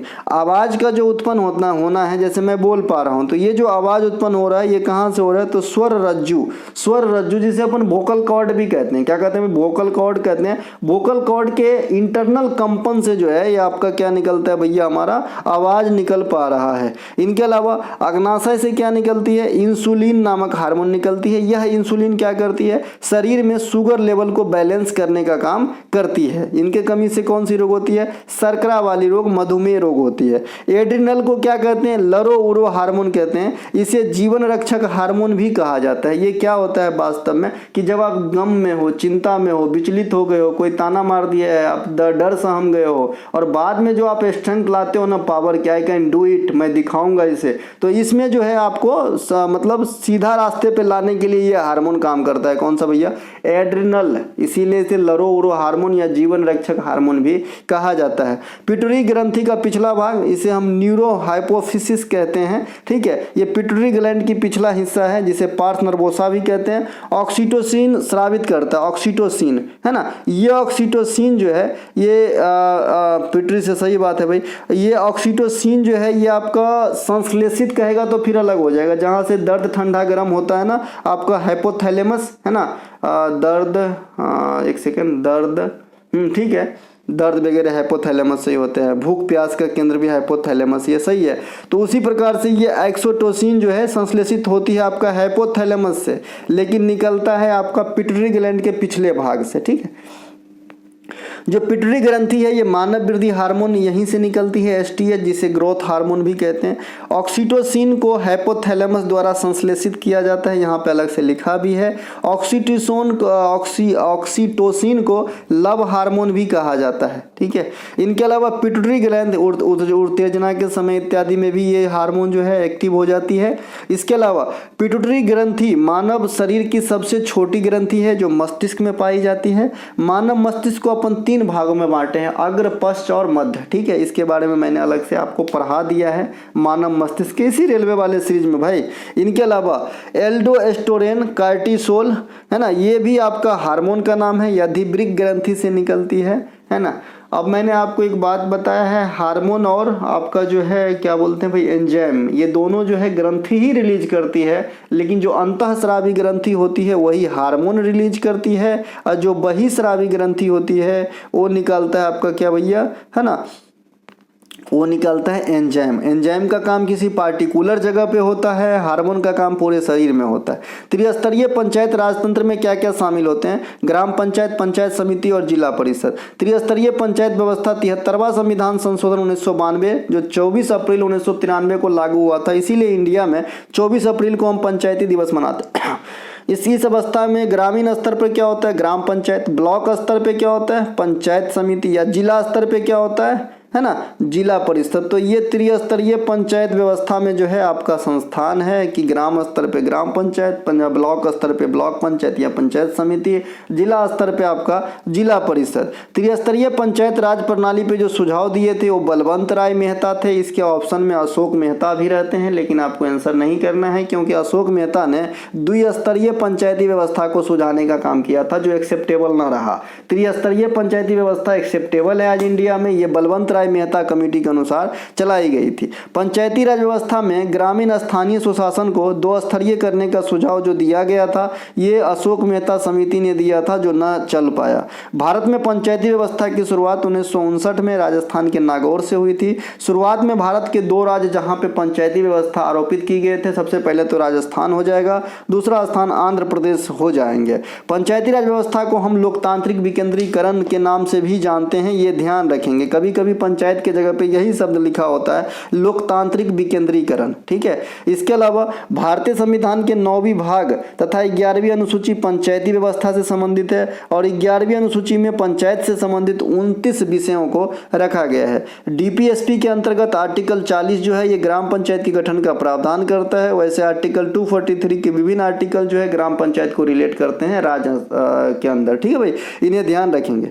इनके अलावा 74वां संविधान संशोधन के तहत जो है संविधान में 9A भाग को जोड़ा गया जिसमें नगर पालिका का प्रावधान को ऐड किया गया है ना, 74वां संविधान संशोधन के द्वारा। इस संशोधन के द्वारा ही 12वीं अनुसूची को संविधान में जोड़े गए और 12वीं अनुसूची भी नगर पालिका से ही संबंधित है और जहां 12वीं अनुसूची है उसमें नगर पालिका से संबंधित 18 विषय को शामिल किया गया है। वहीं पे आपने देखा था कि 11वीं अनुसूची में ग्राम पंचायत से संबंधित 29 विषय को शामिल किया गया था। नगर निगम का अध्यक्ष कौन होता है, महापौर होता है या मेयर होता है, कौन होता है, महापौर या मेयर होता है, यह नगर निगम का अध्यक्ष होता है। नगर पालिका ग्राम पंचायत में सदस्यता अगर आपको लेना है तो आपकी उम्र कम से कम 21 वर्ष होनी चाहिए।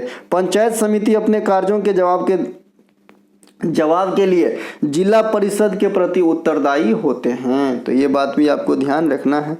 इनके अलावा बी लिम्फोसाइट हमारे रक्त में रोगाणुओं से लड़ने के लिए प्रोटीन रक्षी परत का उत्पादन करती है, इसे क्या कहते हैं। बी लिम्फोसाइट, अपने पास 3 प्रकार के लिम्फोसाइट होते हैं, बीटीएच लिम्फोसाइट होते हैं, श्वेत रक्त कण भाई, है ना। तो उसमें जो बी लिम्फोसाइट होता है एक प्रोटीन की परत का जो उत्सर्जन करता है उसे क्या कहते हैं, उसे एंटीबॉडीज कहते हैं। आप सभी को पता है कि जो ओ रक्त समूह वाले व्यक्ति होते हैं, रक्त समूह 4 होते हैं, लैंडस्टीनर ने खोजा था, ए बी ओ। तो जो ओ वाला है ना वो सर्वदाता है, ए बी सर्वग्राही है। तो ओ वाले में दोनों एंटीबॉडी पाई जाती है, एंटीबॉडी ए और एंटीबॉडी बी पाई जाती है। और ये एंटीबॉडी क्या है, श्वेत रक्त कण के बी लिम्फोसाइट का जो है उत्सर्जन पदार्थ है जो एक प्रोटीन जैसा होता है ना। इनके अलावा जो लिम्फोसाइट होते हैं वो 3 प्रकार के होते हैं, यहाँ पे लिखा गया है बीटीएच, है ना। इसके अलावा लिम्फोसाइट का निर्माण कहाँ पे होता है, अस्थि मज्जा में होता है। कहाँ पे, बोन मैरो, अस्थि मज्जा, आपने क्रिस पिक्चर देखा होगा। इसके अलावा आरबीसी का कब्र किसे कहा जाता है, प्लीहा को कहा जाता है, स्प्लीन या तिल्ली को कहा जाता है। फुफ्फुसीय धमनी में शुद्ध रक्त प्रवाह होते हैं और फुफ्फुसीय सिरा में अशुद्ध रक्त प्राप्त होते हैं। अशुद्ध लिखना पड़ेगा, लिख के दूंगा भैया। देखिए फुफ्फुसीय धमनी वैसे क्या होता है, इसे याद रखने में कोई दिक्कत नहीं है। देखिए धमनी में जो है ना, इसमें आपका प्योर ब्लड जाएगा जो शुद्ध होके जा रहा है, शरीर के लिए जा रहा है, वो आपके धमनी के अंदर जाता है ना। और जो सिरा है ना, इसमें जो है शरीर से मतलब दूषित खून ले जा रहे होते हैं हार्ट के पास, ठीक है। तो ये जो है अशुद्ध हो जाएगा, है ना, अशुद्ध हो जाएगा। लेकिन जो फुफ्फुसीय लगा रहता है ना, इसमें उल्टा कर लेना है, धमनी वाला में अशुद्ध और सिरा वाले में शुद्ध कर लेना है। महोगनी, सागवान, खजूर और रोजवुड में से कौन सा एक उष्णकटिबंधीय पर्णपाती वन का उत्पाद है, तो सागवान उष्णकटिबंधीय पर्णपाती वन में पाए जाते हैं। इसके अलावा उष्णकटिबंधीय सदाबहार वन वैसा वन जो हमेशा हरा भरा रहता हो, है ना, और साल में 200 सेंटीमीटर से अधिक की वर्षा बटोरता हो, तो ऐसे वन को हम उष्णकटिबंधीय सदाबहार वन कहते हैं। ये भारत के पश्चिमी घाट और पूर्वोत्तर राज्य के कई स्टेट में पाए जाते हैं, ठीक है। पश्चिमी घाट को सह्याद्री पर्वतमाला भी कहा जाता है। पश्चिमी घाट की सबसे ऊंची चोटी अनाईमुडी है जो केरल में है। पश्चिमी घाट की टोटल लंबाई लगभग 1600 किलोमीटर है। पश्चिमी घाट और पूर्वी घाट में अधिक ऊंची कौन है, तो पश्चिमी घाट जो है अधिक ऊंचाई वाला है। इसके अलावा पश्चिमी घाट को भारत का हॉट स्पॉट कहा जाता है। उष्णकटिबंधीय सदाबहार वन की जो उत्पाद है, एविनो है, सिनकोना है, महोगनी है, रोजवुड है, साइडर है, ये सब आपके उष्णकटिबंधीय सदाबहार वन के उत्पाद हो जाएंगे। उष्णकटिबंधीय पर्णपाती वन जहाँ पे वर्षा 100 से 200 सेंटीमीटर होता हो, अगर 200 से अधिक हो जाएगा तो फिर सदाबहार हो जाएगा। पर्णपाती में जो है 100 से 200 सेंटीमीटर तक वर्षा होती है। भारत के अधिकांश हिस्सों पर इसी प्रकार की वन पाई जाती है, पर्णपाती वन। इसके जो उत्पाद है, सागवान है, शीशम है, पीपल है, नीम है, अमलतास है, ये सब जो है इनके प्रमुख उत्पाद हो जाएंगे। पर्वतीय वन नाम से स्पष्ट है, पर्वतीय वाला इलाका होगा। पर्वतीय वर्षा भी होती है ना, पर्वतीय वन भी होती है। पर्वतीय वन, इस वन का प्रमुख उत्पाद चीड़ है, सिल्वर है ना, स्प्रूस है, देवदार है, और इसके जो पत्ते होते हैं शंकुधारी टाइप से होते हैं ना, शंकुधारी पत्ते होते हैं इसके, है ना, किसके में, पर्वतीय वन के उत्पाद को। यहाँ पे आप जो पर्वतीय वन होता है और इसके ऊंचाई वाले जो घास के मैदान हो जाते हैं, इसे अपन क्या कहते हैं, समशीतोष्ण घास के मैदान कहते हैं। पर्वतीय वाले में जो इलाके में जो घास के मैदान होता है ऊंचाई वाले क्षेत्र पे। वैसे हिमालय या पहाड़ के ऊंचाई वाले क्षेत्र पे जो घास के मैदान होते हैं छोटे पैमाने पे, उसे अपन बुग्याल भी कहते हैं, बर्ग भी कहते हैं, सॉरी गुलबर्ग, हाँ बर्ग भी कहते हैं, मर्ग माफ कीजिएगा, मर्ग। इसके अलावा मरुस्थलीय वन, जहाँ सालाना 40 से 100 मीटर से कम वर्षा हो या फिर 60 से कम मीटर वर्षा हो, है ना, यानी 100 से 100 सेंटीमीटर से कम वर्षा प्राप्त करता हो तो उसे मरुस्थलीय वन या कटीली वन कहते हैं। वहाँ पे आपका कांटा युक्त पौधा पाया जाता है, कैक्टस वगैरह, खजूर वगैरह। हरा कशिश, नीला कशिश तथा लाल कशिश में कौन सा जो है एक डिफरेंट है, यानी जल की उपस्थिति के लिहाज से आपसे पूछ रहा है, तो नीला कशिश हो जाएगा, ब्लू विट्रियोल हो जाएगा। ये थोड़ा डिफरेंस है तीनों में, आपके सामने है। देखिए हरा कशिश जो है इसका सूत्र होता है FeSO4 7H2O, ferrous sulphate into 7H2O, है ना। इसे अपन क्या कहते हैं, जो है हरा कशिश कहते हैं, है ना, इसको क्या कहते हैं, हरा कशिश कहते हैं। नीला कशिश यहाँ पे देखेंगे कॉपर सल्फेट के साथ 5 टाइम जल है, श्वेत कशिश में भी 7 टाइम जल है, और लाल कशिश में भी 7 टाइम जल है। तो जो ब्लू कशिश है इसमें 5 टाइम ही जल है, इसीलिए डिफरेंट है इन चारों में, इसे ध्यान रखेंगे। विट्रियोल को हिंदी में कशिश कहते हैं।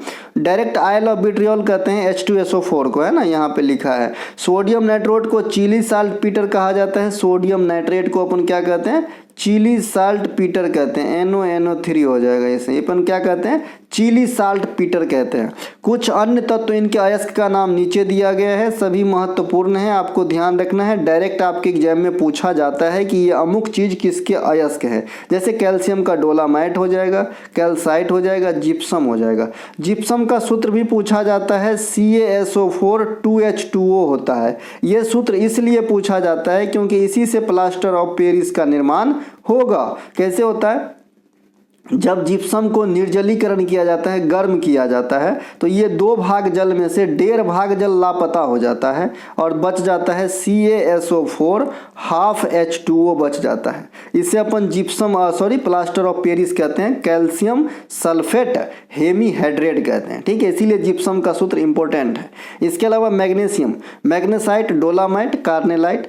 कॉपर का जो है आपका क्यूपराइट पूछा जाता है, खाली कॉपर का।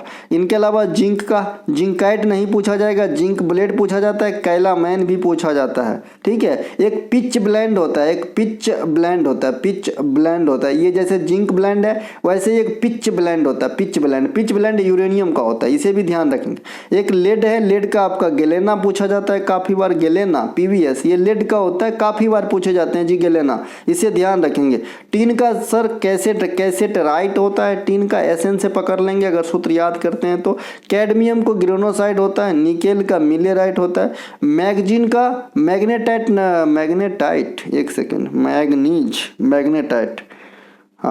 ठीक है। इनके अलावा आयरन का हेमेटाइट, लिमोनाइट, मैग्नेटाइट। देखिए इसमें थोड़ा सा लिखने में दिक्कत तो है, ठीक है। देखिए यहाँ मैग्नेटाइट लोहा का, है ना, haematite, magnetite, siderite, limonite, pyrite, ये लोहा का है, यहाँ पे 5 बराबर लिखा है, यहाँ पे थोड़ा सा मिस है कुछ ना कुछ वर्ड, इसको जो है थोड़ा सा अपन स्किप कर लेंगे। इनके अलावा मरकरी का सिनेबार, है ना, मरकरी का ये पारा का, ये इसे सिनेबार का हो जाएगा। सिल्वर का नहीं पूछता है, हॉर्न सिल्वर डायरेक्ट पूछता है तो नाम से स्पष्ट सिल्वर है। गोल्ड का नहीं पूछता है, यूरेनियम का पिच ब्लेंड पूछता है, ये अभी मैंने बताया था, है ना, थोरियम का मोनाजाइट पूछता है। तो ये जो पूछता है मैंने बता दिया, जो नहीं पूछता भी बता दिया। तो ये इंपॉर्टेंट है, ध्यान रखेंगे। आपका और पूछा जाता है अयस्क क्या होता है, मैंने कई बार आपको गांव घर में मसूरी और तीसी का खेती का उदाहरण देके आपको समझा चुका है।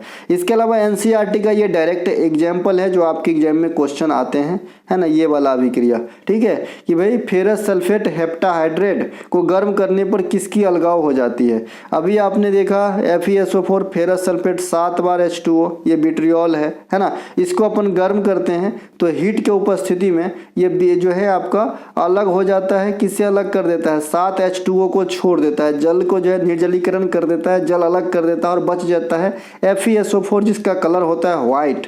ये क्वेश्चन कुछ इस प्रकार से पूछे जाते हैं कि जब फेरस सल्फेट हेप्टाहाइड्रेट को गर्म किया जाता है तो बनने वाला उत्पाद का कलर क्या होता है, तो व्हाइट FeSO4, ठीक है। अब फिर इसी FeSO4 यानी फेरस सल्फेट को जब गर्म किया जाता है तो Fe2O3 बनता है जिसे अपन लोहा का अयस्क हेमाटाइट कहते हैं, और अपन कहते हैं कि लोहा का निष्कर्षण भी हेमाटाइट अयस्क से होते हैं। इनके अलावा प्रतिवर्ष राष्ट्रीय मौसम विज्ञान दिवस कब मनाते हैं, 23 मार्च को मनाते हैं। आज हमने जो भी विज्ञान से संबंधित डे है इसको हमने ले लिया है। राष्ट्रीय विज्ञान दिवस 28 फरवरी को मनाते हैं। आयुध निर्माण दिवस 18 मार्च को। विश्व मौसम विज्ञान दिवस 23 मार्च को मनाते हैं। विश्व वानिकी दिवस 14 अप्रैल को मनाते हैं। पृथ्वी दिवस 22 अप्रैल को मनाते हैं। राष्ट्रीय प्रौद्योगिकी दिवस 11 मई को मनाते हैं। विश्व दूरसंचार दिवस 17 मई को मनाते हैं। इंजीनियर दिवस 15 सितंबर को मनाते हैं। ओजोन परत 16 सितंबर को, जो आपका है ना कौन सा प्रोटोकॉल का याद दिलाता है, ये मॉन्ट्रियल प्रोटोकॉल का याद दिलाता है 1987 वाले का। विश्व टेलीविजन दिवस 21 नवंबर को। रासायनिक दुर्घटना निवारण दिवस 4 दिसंबर को। ऊर्जा संरक्षण दिवस 14 दिसंबर को। तो ये जो है हमारे आज पर्यावरण से संबंधित कुछ दिवस है, ध्यान रखेंगे। सीमांत उपभोग की प्रवृत्ति किसके किसके बीच होती है, तो 0 और 1 से बीच होती है। सीमांत उपभोग उपभोक्ता की इनकम में हुई बढ़त के परिणाम स्वरूप खर्चे में परिवर्तन। 100 रुपया से बढ़ के आपका इनकम 120 हो गया, पहले 70 खर्च करते थे, अब जो 75 खर्च कर रहे हैं, तो ये जो डिफरेंस है ये क्या है, सीमांत उपभोग है, ठीक है। इनके अलावा सीमांत उपभोग प्रवृत्ति उपभोग में बदलाव बट्टा आय में बदलाव होती है। अगर आपका सीमांत उपभोग निकालना है सूत्र के माध्यम से, तो इनकम में बदलाव, मान लीजिए 100 से 120 हुआ तो 20, और 70 से 80 खर्च करने लगे तो 10, ये जो निकलेगा है ना, ये आपका क्या हो जाएगा, है ना, यहाँ पे थोड़ा सा आय में बदलाव ना, आय में बदलाव नीचे, उपभोग में बदलाव ऊपर। मैं भी तो सोचा कि 1 से तो ज़्यादा वैल्यू आ जाएगा, तो ये तो गलती हो जाएगा जी, है ना। उपभोग में बदलाव 70 से मान लीजिए 90 खर्च कर रहे हैं और 100 से बढ़ के 120 रुपया इनकम, 120 रुपया इनकम हो गया, तो आय में बदलाव जो है आपका 120 70 से 90 खर्च कर लिए, मान लीजिए यहाँ पे कि भाई पहले 100 रुपया था, अभी 120 हो गया, पहले 70 रुपया खर्च करता था, अब 90 रुपया खर्च कर रहा है। तो इस सूत्र में रखने के लिए उपभोग में बदलाव, तो 70 से 90 अपन 20 रुपया, और फिर आय में बदलाव 20 रुपया, तो अधिक से अधिक 1 हो सकता है। इस प्रकार से जो है अपन आंकड़ा रखे हैं, है ना, आपको दिखाने के लिए जस्ट कि भाई 0 से 1 के बीच होती है। गिनी गुणांक का मान भी 0 से 1 ही होती है ना, गिनी गुणांक का मान जो है ये आपका 0 से 1 होगा, इसे भी ध्यान रखेंगे। और इसके बारे में हमने पहले भी चर्चा डिटेल में कर लिया है, गिनी गुणांक क्या होता है, इसके जो बीचों बीच 45 डिग्री के कर्व पे जो रेखा होती है उसे अपन क्या कहते हैं, ये भी बता दिए थे। अल्पकालीन औसत लागत वक्र का आकार अंग्रेजी के अक्षर U के जैसा होता है, डायरेक्ट पूछा जाता है। एक इसी प्रकार का क्वेश्चन आपके जो है महासागर को रिलेट करके पूछते हैं कि अमुक महासागर का आकार कैसा है। बेरोजगारी और मुद्रास्फीति के बीच जो वक्र होते हैं उसे फिलिप्स वक्र कहते हैं। फिलिप्स साहब का कहना है कि अगर मुद्रास्फीति है तो रोजगार ठीक ठाक रहता है, अगर मुद्रास्फीति नहीं है तो बेरोजगारी बढ़ जाती है। कोई वित्तीय संस्थान के द्वारा मध्यवधि ऋण की अवधि कितने तय की गई है, तो 1 वर्ष की ऋण को अपन 1 से 3 वर्ष की ऋण को अपन क्या कहते हैं, मध्य अवधि ऋण। इससे अधिक होगा तो दीर्घा अवधि ऋण हो जाएगा, मतलब लंबे समय के लिए कर्ज, ठीक है। लंबे समय के लिए कर्ज कौन देता है, तो विश्व बैंक देता है किसी भी देश को जो उनके सदस्य हैं, और अल्प समय के लिए ऋण देता है अंतर्राष्ट्रीय मुद्रा कोष। भारत में कोर सेक्टर में कितने उद्योग हैं, 8 उद्योग हैं। स्वतंत्रता के बाद प्रथम औद्योगिक नीति कब आई थी, 1948 में। उद्योग धंधा को कितने भागों में बांटा गया था, 4 में। 1956 में जो फिर से आई तो वहां पे उद्योग धंधा घट के कितने भागों में हो गए, 3 भागों में। भारत में कुल कितने कृषि जलवायु क्षेत्र हैं, 15। अब भारत में कितने भूकंपीय जोन हैं, 4, ठीक है। इनके अलावा विद्युत जनरेटर किस सिद्धांत पे कार्य करता है, विद्युत चुंबकीय प्रेरण के सिद्धांत पे कार्य करता है, इन्हें भी ध्यान रख लेंगे। अब देखते हैं भाप इंजन जो काम करता है, ये करता है ऊष्मागतिकी के सिद्धांत पे। विद्युत जनरेटर अभी आपने देखा विद्युत चुंबकीय प्रेरण के सिद्धांत पे। रॉकेट करते हैं न्यूटन के सिद्धांत, थर्ड लॉ एप्लीकेबल होते हैं इसके अंदर। रेडियो व दूरदर्शन विद्युत चुंबकीय संचरण के तरंग के सिद्धांत पे कार्य करते हैं। वायुयान बर्नौली के गति विज्ञान सिद्धांत पे। सोनार जो है ये पराश्रव्य तरंगों के परावर्तन के सिद्धांत पे कार्य करते हैं, नौ संचालक के द्वारा इस्तेमाल होता है इसका। प्रकाशिकी जो ऑप्टिकल तंतु होते हैं ये पूर्ण आंतरिक परावर्तन के सिद्धांत पे कार्य करते हैं। एंडोस्कोपी में इसका यूज होता है प्रकाशिकी यानी ऑप्टिकल फाइबर का। इलेक्ट्रॉन माइक्रोस्कोप इलेक्ट्रॉन की तरंग प्रकृति पे कार्य करता है। फोटोसेल प्रकाश विद्युत प्रभाव पे कार्य करता है। नाभिकीय रिएक्टर जो है विखंडन के सिद्धांत पे कार्य करता है। और हाइड्रोजन बम जो है और सूर्य प्रकाश की जो उत्पत्ति है ये संलयन अभिक्रिया होती है। विद्युत चुंबकीय प्रेरण का सिद्धांत, विद्युत चुंबकीय प्रेरण का सिद्धांत माइकल फैराडे ने 1831 में दिया था। अभी मैंने 1831 में एक और चीज़ बताया था कि रॉबर्ट ब्राउन ने कोशिका में केंद्रक की खोज करी थी, तो दोनों एक ही ईस्वी में हो गए, याद रख लीजिएगा। रेक्टिफायर जो है ये क्या करता है, एसी धारा को डीसी धारा में कन्वर्ट करने का काम करता है रेक्टिफायर। और सेम एक होता है ट्रांसफार्मर। ट्रांसफार्मर जो है ये क्या करता है, एसी वोल्टेज में ही काम करता है, इसमें डीसी का कोई भी इस्तेमाल नहीं है। ट्रांसफार्मर क्या करता है कि मान लीजिए 230 आपके घरेलू सर्किट में आ रहा है ना, और आपको एक 1200 मान लीजिए 110 वोल्ट का कोई भी एक लाइट जलाना है, तो इसको कम करना पड़ेगा। तो इसमें एक ट्रांसफार्मर होते हैं जिसमें अपन इनपुट 230 दे देते हैं, है ना, और आउटपुट जो है 110 निकाल लेंगे, तो इससे काम होगा। तो मतलब ट्रांसफार्मर जो है अप डाउन करने का काम करता है वोल्टेज को, वो भी एसी के अंदर। इसे स्टेप अप और स्टेप डाउन ट्रांसफार्मर कहते हैं। अगर आप कम लेके ज़्यादा बढ़ा रहे हो वोल्टेज को तो स्टेप अप कहेंगे, ज़्यादा वोल्टेज देके कम आउटपुट ले रहे हैं तो स्टेप डाउन कहेंगे। क्षेत्रफल की दृष्टि से तीसरी सबसे बड़ी महाद्वीप उत्तरी अमेरिका है। उच्च उष्णता के लिए जो प्रसिद्ध आपका डेथ वैली है जो कैलिफोर्निया अमेरिका में है, ये उत्तरी अमेरिका में पड़ेगा, ध्यान रखेंगे। इसके अलावा उत्तरी अमेरिका में जो घास के मैदान होते हैं उसे हम प्रेरीज कहते हैं, ये भी ध्यान रखना है। क्षेत्रफल की दृष्टि से सबसे बड़े महाद्वीप एशिया है, दूसरा सबसे बड़े महाद्वीप अफ्रीका है, सबसे छोटू ऑस्ट्रेलिया है। दक्षिण अमेरिका के दो भू आवेष्टित या स्थल रुद्ध कंट्री, इनके बारे में बहुत बार रेलवे पूछते हैं, तो ये आपका हो जाएगा बोल्विया। बोल्विया की राजधानी कहाँ पे, लापाज। कहाँ पे भाई, लापाज। एक ब्लेड का नाम आता था पहले टोपाज आज है बोल्विया की राजधानी लापाज। और पराग्वे, ये वो दो वो देश है भैया, उरुग्वे अलग है ना, ये पराग्वे है। ये दक्षिण अमेरिका के भू आवेष्टित देश है, स्थल रुद्ध कंट्री है, यानी इसकी सीमा जल वगैरह से नहीं छुएगा। अफ्रीकी महादेश को अंध महाद्वीप कहा जाता है। उसी प्रकार से अटलांटिक महासागर को अंध महासागर कहा जाता है, और हिंद महासागर को हाफ महासागर यानी अर्ध महासागर कहा जाता है। महासागरता की विशालता के क्रम में पहला स्थान प्रशांत महासागर का है, दूसरा अटलांटिक का, तीसरा हिंद महासागर का। अंटार्कटिका महाद्वीप को श्वेत महाद्वीप कहा जाता है। महाद्वीपों का पृथ्वीकरण कैसे हुआ है, प्लेट टेक्टोनिक सिद्धांत से हुआ है। जैसे अपना है ना बुलर झील का निर्माण भी प्लेट टेक्टोनिक सिद्धांत से हुआ है, जो जम्मू कश्मीर में है और इंडिया के सबसे ताजे पानी की बड़ी झील है। इनके अलावा एकमात्र महाद्वीप जो अफ्रीका महाद्वीप में है, जहाँ से विषुवत रेखा, कर्क रेखा और मकर रेखा तीनों रेखा गुजरती है। भारत में कर्क रेखा गुजरती है, 8 राज्यों से गुजरती है। ये आपका गुजरात, मध्य प्रदेश, छत्तीसगढ़, है ना। इसके अलावा क्या हो जाएगा, राजस्थान, गुजरात, राजस्थान, मध्य प्रदेश, छत्तीसगढ़, पश्चिम बंगाल, झारखंड, त्रिपुरा और मिजोरम, है ना। इसके अलावा कर्क रेखा को 2 बार काटने वाली नदी इंडिया में माही नदी है। भारत के मानक समय 5 राज्य, उत्तर प्रदेश, मध्य प्रदेश और बेटा छत्तीसगढ़, और फिर उड़ीसा और आपका आंध्र प्रदेश। तो ये वो 5 गो राज्य है जहाँ से मानक समय गुजरती है भारत में। भारत का मानक समय 82.5 डिग्री पूर्वी दिशांतर। भारतीय संविधान के 7वें अनुसूची में वर्णित राज्य सूची में मूल रूप से कितने चीज़ों को शामिल किया गया था, तो मूल रूप से 66 थे राज्य सूची में। अभी राज्य सूची में कितने हैं, मूल रूप से कितने हैं अभी राज्य सूची में, है ना, 61 विषय हो गए हैं। एक सेकेंड, भारतीय संविधान में 7वीं अनुसूची में वर्णित राज्य सूची में मूल रूप से कितने विषयों को शामिल किया गया था, ठीक है, 61 विषयों को जो है अभी है 61, माफ़ कीजिएगा, हाँ वर्णित राज्य, सही बात है भाई, अभी 61 है और 66 को मूल रूप से शामिल किया गया था, बाद में इसमें घटा ही है, ठीक है मेरे भाई।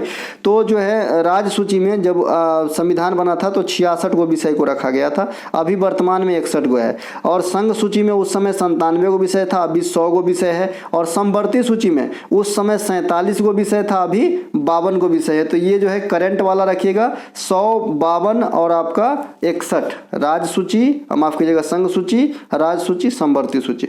भारतीय संविधान के मूल रूप से 14 भाषा को संवैधानिक दर्जा दिया गया था, अभी कितने हैं, 22 भाषा। संघ सूची राज्य सूची की व्यवस्था कनाडा के संविधान से प्रेरित है। समवर्ती सूची की व्यवस्था जो है ऑस्ट्रेलिया के संविधान से लिए गए हैं। संसद को राष्ट्र हित को ध्यान में रखते हुए जो राज्य के विषयों पर कानून बनाने का अधिकार दिया जाता है, ये आर्टिकल 249 काम करता है। लेकिन अगर यही सेम काम किसी विदेशी मामला या अंतर्राष्ट्रीय मामला से जुड़ा हुआ हो तो आर्टिकल कितना हो जाता है, इस जगह पे 253 आर्टिकल काम करता है, ये ध्यान रखेंगे। 249 और 253 ये दोनों आर्टिकल क्या है, राज्य के विषय पर संसद को कानून बनाने का अधिकार देते हैं, लेकिन है ना दोनों अलग अलग है। 249 साधारण मामला में और 253 अंतर्राष्ट्रीय मामले में। इनके अलावा केंद्र राज्य संबंध पर सरकारी आयोग का गठन 1983 में हुआ था और ये रिपोर्ट 1987 में सौंपे थे। उसी प्रकार से एक पूंछी आयोग है, ये भी केंद्र राज्य संबंध पे काम किए थे, 2007 में मतलब गठन हुए थे। इनके अलावा फुलकारी लोक कला का संबंध किस राज्य से है, तो पंजाब से है। कलमकारी का आंध्र प्रदेश से है। बर्ली पेंटिंग का महाराष्ट्र से है। मिथिला पेंटिंग या मधुबनी पेंटिंग, अर्पण, गोदना, गोदना क्या होता है, टैटू, टैटू जो नहीं करते कि हाथ पैर में लोग नाम लिखवा लेते हैं, है ना, तो ये सब जो है भैया क्या है, गोदना बोलते हैं बिहार के अंदर, ये बिहार का है। भित्ति चित्रकला का संबंध उड़ीसा से है। फर चित्रकला का संबंध जो है स्क्रोल पेंटिंग, ये आपका कहाँ पे, राजस्थान के अंदर है। सोहराई खोबर पेंटिंग, इसे जीआई टैग भी दिया गया, झारखंड का है। बहुसली पेंटिंग ये जम्मू कश्मीर या हिमाचल प्रदेश के कांगड़ा का, हिमाचल प्रदेश में भी मिलेगा ये आपका कौन सा, बहुसली वाला, थोड़ी बहुत जगह पे जम्मू में भी मिलता है, तो जम्मू मैंने यहाँ पे लिखा है। या फिर हिमालय के पास तलहटी जो भी एरिया है वहाँ पे आपको मिलेगा बहुसली पेंटिंग। इनके अलावा इसीलिए इसे डिलीट ही कर ले तो ज़्यादा बेटर है, ठीक है, नहीं याद रखिए हिमालय के आसपास बहुसली। कांगड़ा कला का संबंध हिमाचल प्रदेश से है, तो ये भी आपका ध्यान रखना है। कालीघाट पेंटिंग का संबंध कहाँ से है, कोलकाता से है। दोस्तों ये थे आज के वीडियो, अगर अच्छा लगा तो लाइक कीजिएगा। मिलेंगे हम अगले वीडियो में, तब तक के लिए जय हिंद। अब रात बहुत हो गई है। अगर हमारा कोई भी कंटेंट चाहिए तो डिस्क्रिप्शन में लिंक है, लिंक क्लिक करके व्हाट्सएप मैसेज के थ्रू प्राप्त कर सकते हैं, है ना। जय हिंद दोस्तों।